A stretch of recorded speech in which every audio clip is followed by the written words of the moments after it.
Hello everyone, welcome to Rupa's online tutorials.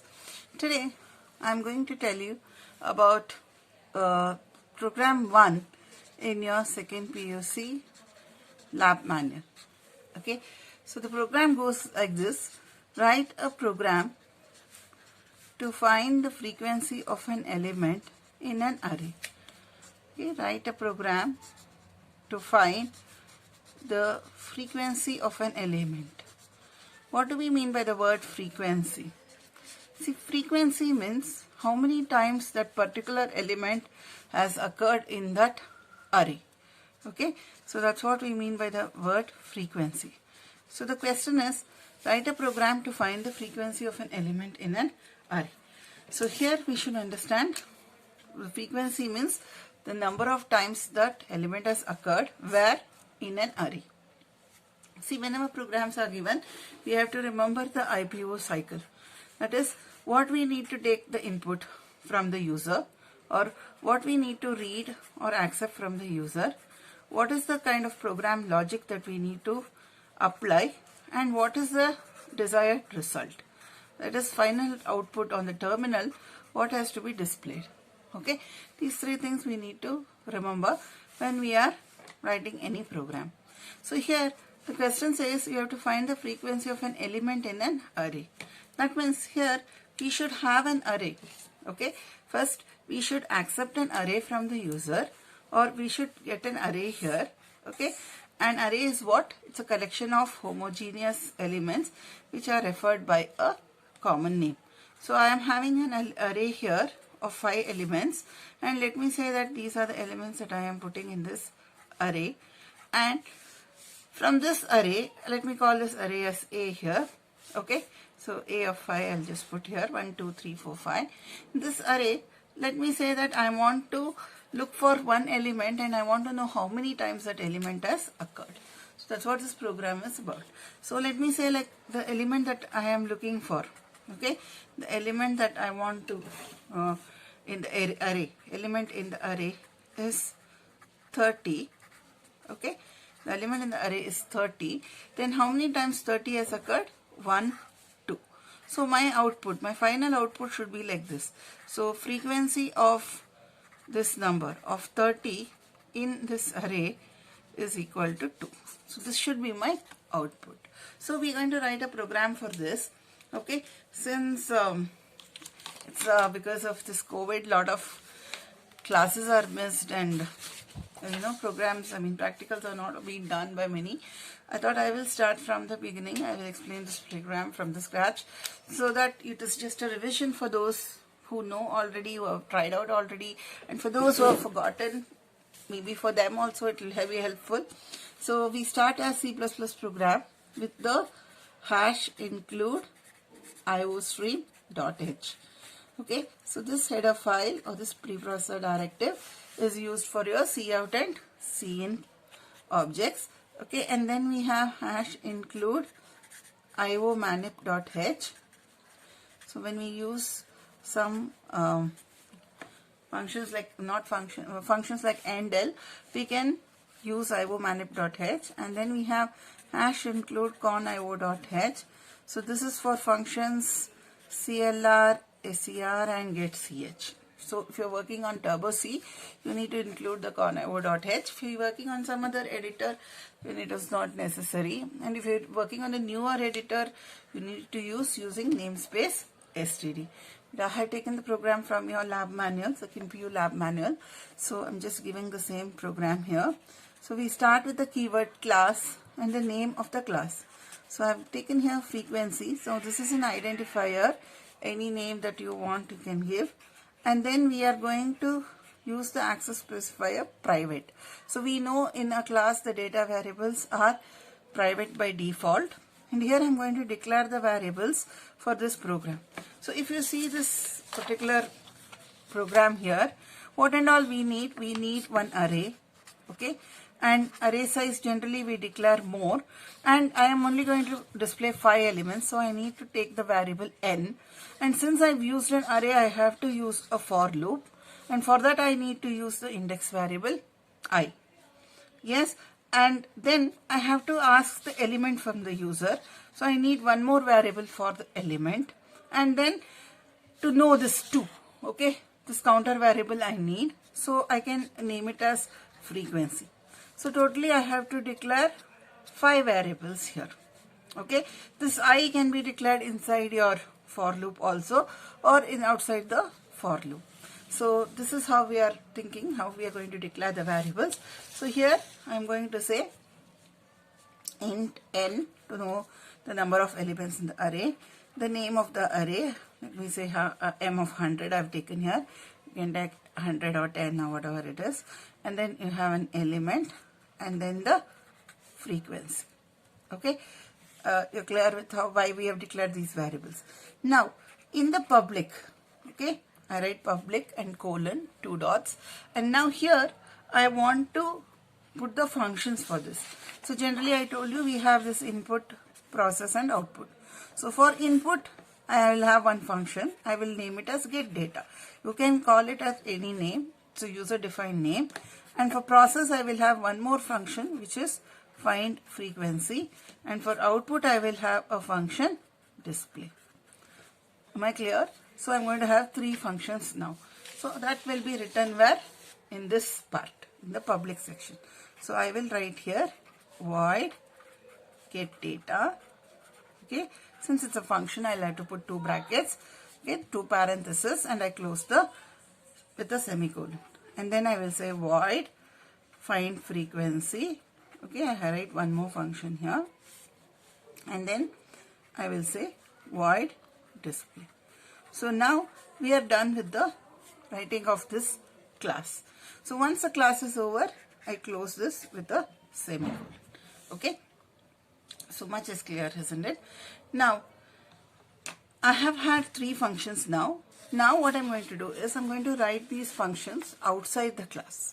So you will be remembering, outside the class if we have to write, we have to use what? We have to use the scope, we have to use the scope resolution operator. That is these 4 dots, 2 colons. Okay, so whenever we are defining the functions outside the class, I need to use this scope resolution operator. So what is the syntax for this scope resolution operator? Like when I want to use this scope resolution operator, how do I write it? I'll have to write the return data type.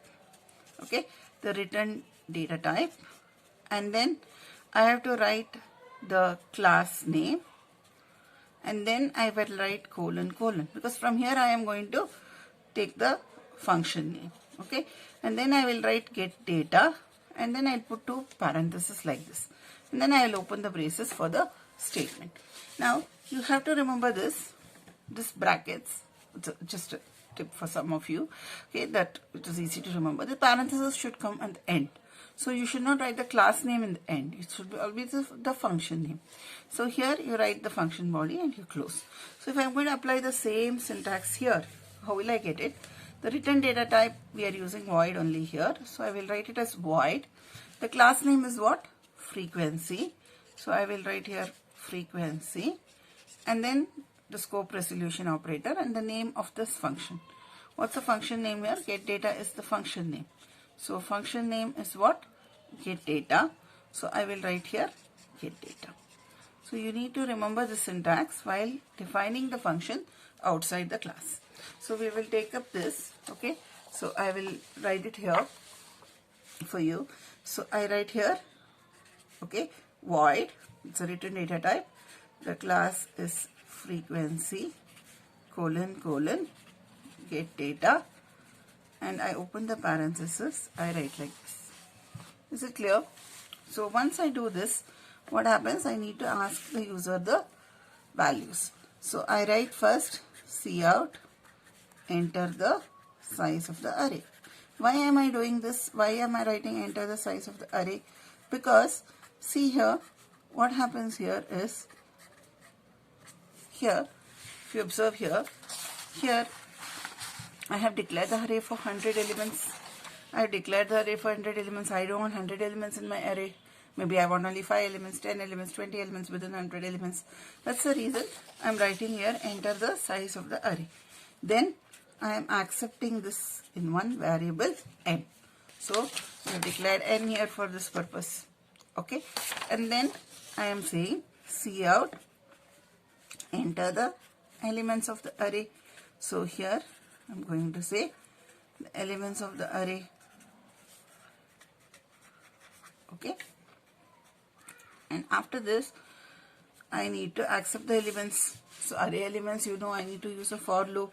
I already have declared, so I write I is equal to 0, I less than this n, I plus plus, then I say Cin greater than a of I. Yes, so not a of I, sorry, it is m of I. I have taken the name of the array as m, so it is m of I. Okay, after I do this, I need to ask the user, enter the search element or enter the element to be, enter the element whose frequency has to be found. Yes, whose frequency has to be found.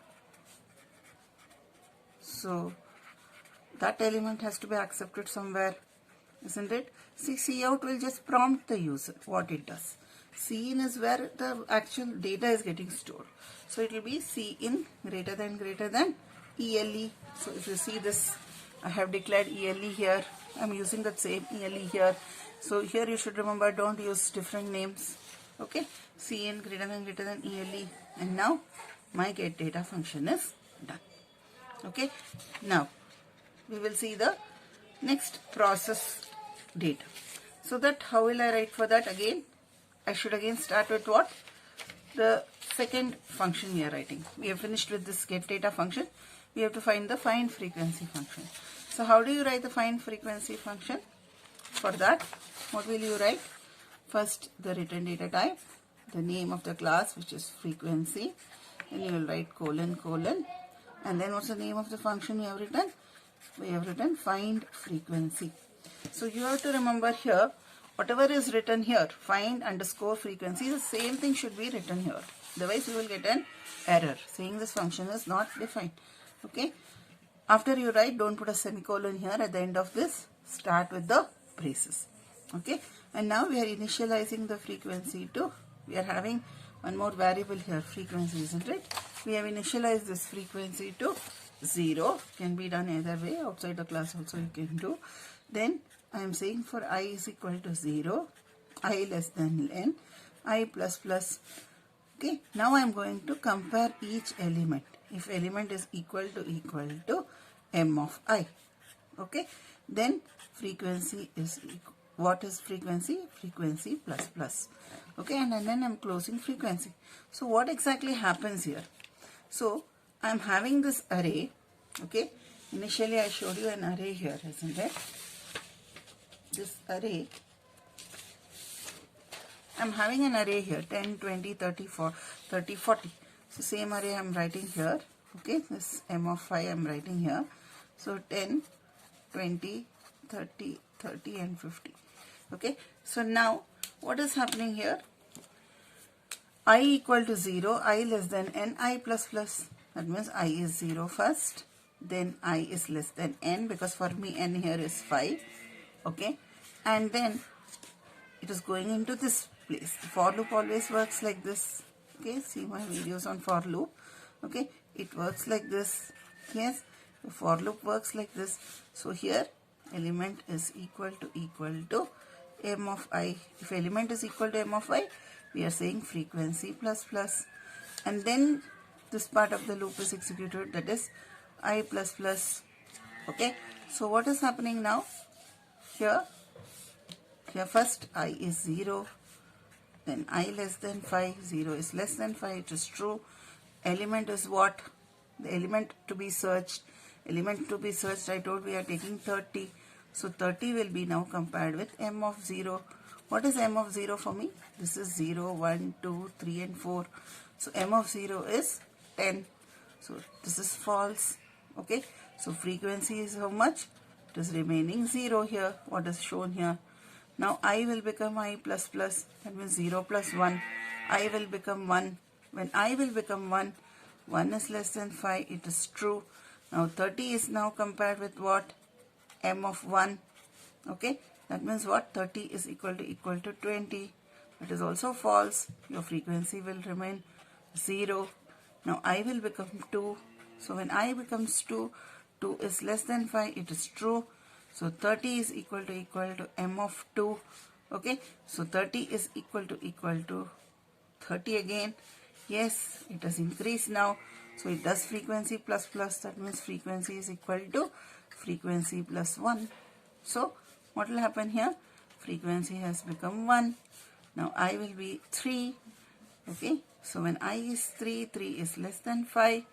Okay, so again 30 is found there, equal to m of 3. What is 3? Again, this is 30, it is true. So frequency will now become how much? 1 plus 1, 2. So I will be equal to 4. So I is 4, 4 less than 5. 30 will be compared with 50, which is false. And when I will become equal to 5, 5 is not less than 5, it is false. The loop stops. Okay, so this is how your for loop works. And here you find that the frequency we have got the frequency as equal to 2. So this is what is going to be displayed. Now where are we going to display that? We need to write another function for that. So I write here void frequency colon colon. Okay, what's the name of the function that we wrote? Yes, the same name you should write everywhere. In the exam, some of them get confused while writing, some of them in a hurry to write, and so that time you have to refer this part, the C++ part. You have written the name of the function as display. So here what will you write? Display, and then close it. Open here. What should you display? You should display the frequency of that number. Okay, so you write frequency is how much? Where is the frequency stored? In far EQ. Okay, less than. And the functions are all done. All these 3 functions that you wrote is done. Now, we said that the main is the starting point of all the functions. So, we have to first create an object here. After we have written all these functions, we have to create an object of this class. After we create an object, through the object, we have to call these functions. Yes or no? We've already learned in the chapter classes and objects. So here, what we are going to do? Now, we're going to write the main function. So I say void main. And what is the syntax for this? You have class name, object name. What is my class name here? My class name is frequency. So I will write frequency, and the object name I can give anything f. And if I'm using DOS, I can write clear screen. After this, what I have to do? I have to call this function. So how do I call the function? It is object name dot function name. Okay, these are the syntax you should remember. Okay, so object name is what? F. I've called this object name as F here, isn't it? So I will write it as F dot get data. And what will happen when I say this? When I say F dot get data, this get data function will be called. Okay, so in this get data function, it will call this function. So the control will actually go from here to here. From F dot get data, it will go here to this get data. So C in N, it will take 5. Enter the elements of the array. The elements of the array will be entered here. Okay, 10, 20, 30, 30, 50. This is the elements we took. And enter the element to be found. So I am entering 30. So once this step is over, what we have to do? We have to call the second function. What is the second function? F dot find frequency. So now what will happen? Now this function will be called. Isn't it? This function find frequency will be called. That's the logic that I explained just now. This function will be called. And then what will happen? I have to say, lastly I have to say F dot display. So now the display function will be called. Then I have to say get ch, and then I close this. Okay, so your first program is done. So what happens here? First it will call the get data function. So your get data function is here. Enter the size of the array. So your output will come like this. Whatever is there in this double quotes, that will be the output that you will get.